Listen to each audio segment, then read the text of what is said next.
दोस्तों, यह उस समय की बात है जब महात्मा बुद्ध ने अपने राजपाट से संन्यास लेने के बाद अनेक क्षेत्रों, देश विदेशों व राज्यों की यात्राएं की और इसी प्रकार यात्रा करते हुए वह एक दिन एक गांव में पहुंचे। और जिस गांव में वह पहुंचे वहां उनके पास आकर एक स्त्री बोली, आपको देखकर ऐसा प्रतीत होता है कि जैसे कि आप किसी राज्य के राजकुमार हैं।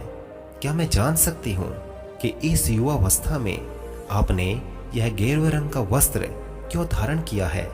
इसके पीछे का कारण क्या है?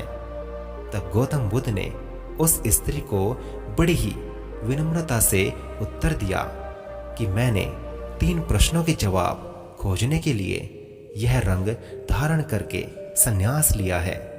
यह जो शरीर युवा और आकर्षक दिखता है, जल्द ही यह वृद्ध हो जाएगा और फिर यह बीमारी से भी ग्रसित हो जाएगा और अंत में यह शरीर एक दिन मृत्यु के मुंह में चला जाएगा। इस प्रकार इस बात में समाहित मुझे 3 प्रश्न, वृद्धावस्था, बीमारी व मृत्यु के कारण का ज्ञान प्राप्त करना है। इस तरह से उस दिन महात्मा बुद्ध से प्रभावित होकर उस स्त्री ने उन्हें अपने घर में भोजन के लिए आमंत्रित किया। लेकिन जल्द ही यह बात उस गांव में आग की तरह फैल गई कि गौतम बुद्ध एक महायोगी सन्यासी आज एक स्त्री के घर भोजन के लिए गए हैं। उस गांव में रहने वाले गांववासी गौतम बुद्ध के पास आए और उनके पास आकर उन्होंने गौतम बुद्ध से आग्रह किया कि वह इस स्त्री के घर भोजन के लिए न जाएं, क्योंकि वह स्त्री सही नहीं है और वह एक चरित्रहीन स्त्री है। जब महात्मा बुद्ध ने गांव वालों के मुख से यह बात सुनी तो महात्मा बुद्ध ने गांव के मुखिया को बुलाकर उनसे पूछा कि ये जो गांववासी कह रहे हैं, क्या यह सत्य है?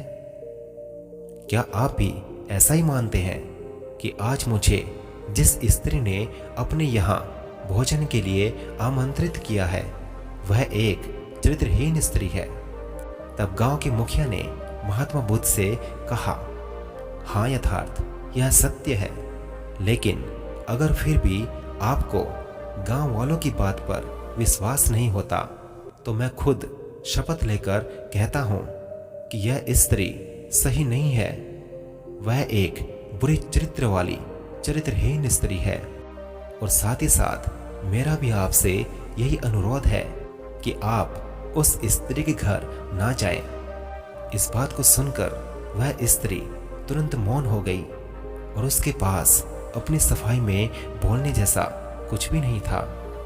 तब महात्मा बुद्ध ने एक नज़र उस स्त्री की ओर देखा और फिर उन्होंने मुखिया का दायां हाथ पकड़कर मुखिया को ताली बजाने को कहा।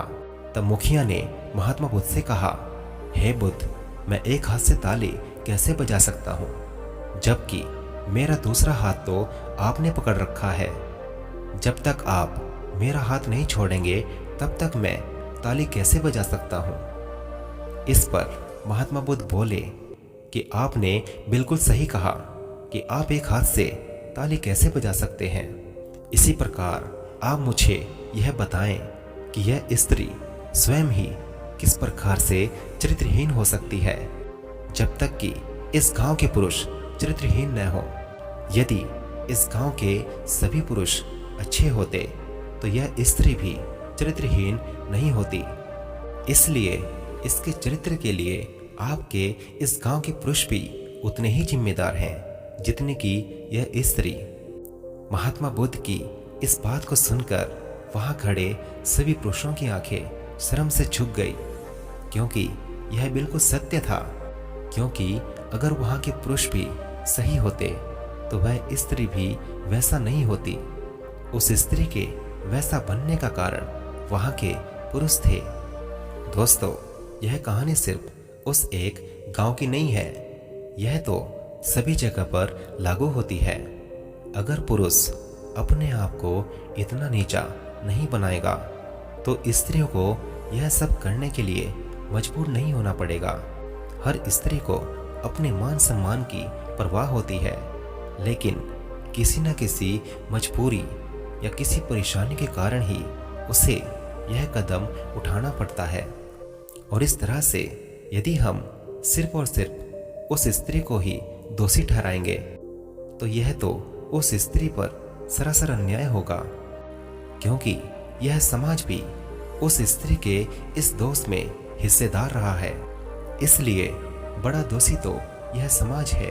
यदि समाज और उसमें रहने वाले सभी पुरुष नहीं चाहते तो वह स्त्री कभी भी दोषी नहीं बनती। दोस्तों, किसी की मजबूरी या परेशानी का फायदा उठाकर उसे अपमानित करना या उसे चरित्रहीन बना देना भी अपने आप में एक दोष, एक पाप है। इसलिए सबसे पहले अपने आप को सही बनाकर अपने अंदर झांकना चाहिए, फिर किसी और पर दोष लगाना चाहिए। दोस्तों, ये छोटी सी कहानी आपको कैसी लगी? अपने सुझाव हमें कमेंट बॉक्स में ज़रूर लिखें। कहानी अच्छी लगी हो तो इसे लाइक करने के साथ साथ अपने सभी दोस्तों के साथ ज़रूर शेयर करें। चैनल पर पहली बार आए हैं तो चैनल को सब्सक्राइब कर नोटिफिकेशन बेल को भी प्रेस कर दें। धन्यवाद। आपका दिन शुभ और जीवन मंगलमय हो।